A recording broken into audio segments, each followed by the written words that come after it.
السلام عليكم. لا تنسوا الاعجاب بالفيديو والاشتراك في القناة تشجيعا لنا لنستمر بنشر المزيد إن شاء الله.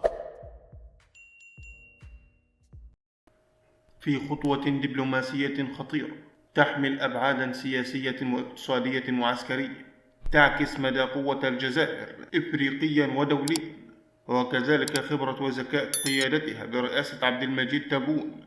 فقد استقبلت الجزائر وفدًا رفيع المستوى من دولة إيران بقيادة وزير الخارجية الإيراني عباس عراقجي، الذي يتولى مهمة المفاوضات الأمريكية حاليًا.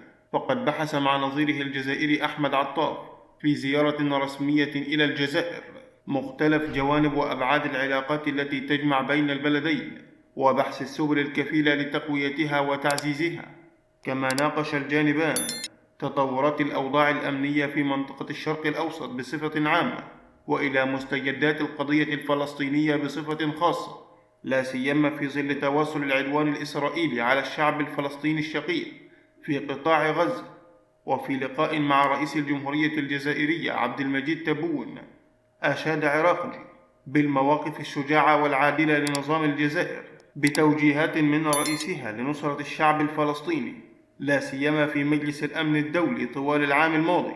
وفي نهاية حديثه دعا الرئيس تبون لزيارة طهران لتعزيز الثقة والتعاون السياسي والعسكري بين البلدين، لكن الرئيس عبد المجيد تبون بخبرته وذكائه يسعى من خلال ذلك اللقاء الدبلوماسي إلى توجيه رسالة عسكرية وسياسية للإدارة الأمريكية الجديدة بقيادة الرئيس ترامب بأن الجزائر لديها علاقات قوية مع إيران، لكن في الوقت ذاته يعلم بأن إيران هي الوجهة الثانية لعملة الكيان الصهيوني، ولا يمكن الوثوق بها أبدا، لا سيما بعد اغتيال قادة المقاومة على أراضيها.